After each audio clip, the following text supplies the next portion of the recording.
आप सभी ज्योतिष प्रेमियों को मेरा नमस्कार। आज हम बात करेंगे मानसिक शांति और अशांति।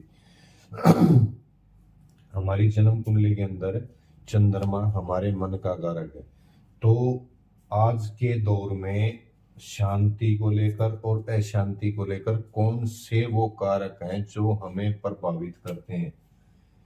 अगर किसी की जन्म कुंडली में चंद्रमा पहले भाव लगन में बैठा है तो चंद्रमा से 4 घर आगे 1 2 3 4। जिस जातक की कुंडली में चंद्रमा लगन में बैठा है तो उसको अशांति अपने घर को लेकर, अपने वाहन को लेकर, अपनी माँ को लेकर अशांति मन में रहेगी, या अपने घर को लेकर अपने घर के नजदीक अपने माँ के नजदीक रहकर वो शांति का अनुभव करेगा।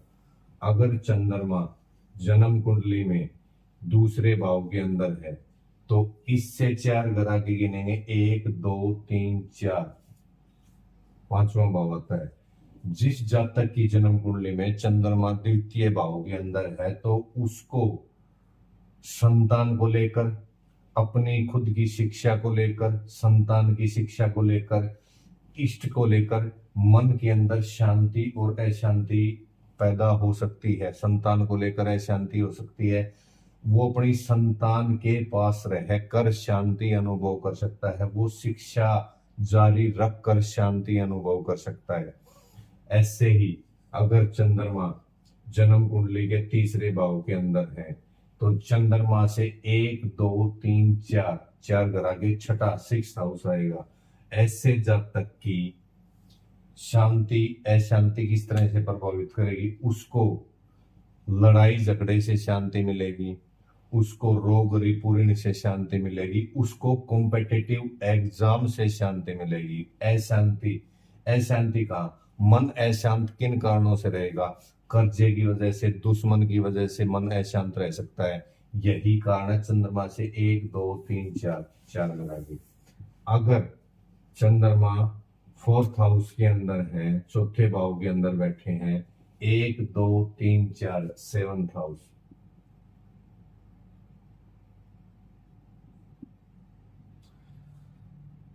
पत्नी को लेकर या साझेदारी को लेकर या दैनिक कार्यों को लेकर, इन चीजों को लेकर उसके अंदर अशांति बनी रहेगी। यानी उसके जीवन में अशांति का मेन कारण क्या होगा? चंद्रमा से 4 घर आगे गिनेंगे तो उस भाव के अंदर जो राशि है उन कारकों को लेकर, और जो भाव है उस भाव के कारकों को लेकर कहीं ना कहीं उन्हीं की वजह से जीवन के अंदर अशांति रहती है। या ऐसे चंद्रमा अपनी पत्नी के साथ शांति का अनुभव करेंगे, साझेदारी में अगर ये कोई काम करते हैं तो वो शांति का अनुभव करेंगे। चंद्रमा 5वें घर में है 1 2 3 4, 8th हाउस, यहां गूढ़ विद्याओं को लेकर, संघर्षों को लेकर मन के अंदर अशांति बनी रहेगी। उसको शांति कहाँ मिलेगी? अगर ऐसा जब तक ओकल्ट साइंस के अंदर चले या किसी खोज के अंदर चले तो उसको शांति का अनुभव होगा। अभी यहाँ चंद्रमा से 4 घर आगे लिया, यही घर और इस घर के अंदर जो राशि बनी हुई है या जो ग्रह बैठे हैं उन कारकों के अनुसार उसी काम को करके हम अपने जीवन के अंदर शांति ला सकते हैं। अगर ऐसा जब तक ओकल्ट सीखे या किसी खोज वाले क्षेत्र में जाए तो उसको शांति का अनुभव होगा, उसका मन शांत होगा। इसी प्रकार चंद्रमा छठे भाव के अंदर है 1 2 3 4, 9th हाउस, ऐसा जब तक तीर्थ यात्रा से उसको मन की शांति मिलेगी। अशांत कब होगा? पिता को लेकर अशांत हो सकता है, भाग्य को लेकर अशांत हो सकता है, उसका भाग्य साथ ना दे पा रहा हो, इस कारण वो अशांत हो सकता है। अगर वो तीर्थ यात्रा करता है, अगर वो अपने पिता से लगाव रखता है तो ऐसा जब तक जीवन में शांति का अनुभव कर पाएगा। चंद्रमा 7th हाउस के अंदर 1 2 3 4, किसी जातक की कुंडली में चंद्रमा अगर 7वें भाव में 7वें भाव के अंदर है तो इसका मन शांत और अशांत किन कारणों से रहेगा। कार्य क्षेत्र को लेकर ये हमेशा अशांत रहने वाला है। अपने पिता को लेकर हमेशा अशांत रहने वाला है। क्यों? क्योंकि 10वां घर किसका है? 10वां घर कार्य कर्म क्षेत्र है। पिता 9वें भाव से भी पिता को देखते हैं और 10वें भाव से भी पिता को देखते हैं। तो ऐसा जातक अगर अपनी दैनिक दिनचर्या को लगातार करता रहे तो उसको शांति की अनुभव होगी। वो कर्म सिद्धांती बने, कर्म के बिना कुछ नहीं, कर्म तो करना ही पड़ेगा। तो ऐसा जातक शांति का अनुभव करेगा। चंद्रमा अगर 8वें भाव के अंदर है 1 2 3 4 11वां भाव, तो ऐसे जातक के अंदर शांति के लिए कौन कौन से घटक हैं और अशांति के लिए कौन कौन से घटक है। 11वां भाव बड़े भाई का, लाभ का, फ्रेंड का, अपने मित्रों को लेकर अशांत रह सकता है, अपनी आमदनी आय को लेकर अशांत रह सकता है। क्यों? चंद्रमा से 1 2 3 4 4 घर आगे 11वां घर किसका है? इनकम का है, बड़े भाई का है, मित्रों का है। अगर ये मित्रों के पास अपना समय व्यतीत करता है तो ऐसे जातक को मन की शांति मिल सकती है। अगर ऐसा जातक 11वें भाव के कारक कार्यों को करे तो उसको शांति की अनुभव होगी। चंद्रमा अगर 9th हाउस में है 1 2 3 4,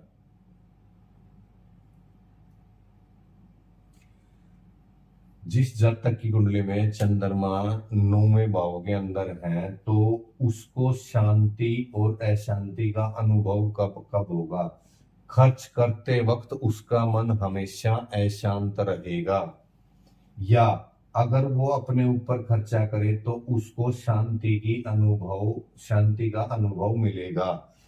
12वां घर किसका है? 12वां घर खर्च का, हॉस्पिटल का, रिलेशन का। वो रिलेशन के दौरान शांति का अनुभव कर सकता है, वो हॉस्पिटल के अंदर शांति का अनुभव कर सकता है, या रिलेशन को लेकर, हॉस्पिटल को लेकर, या खर्चों को लेकर, या कोर्ट कचहरी के कार्यों को लेकर उसका मन हमेशा अशांत रहेगा।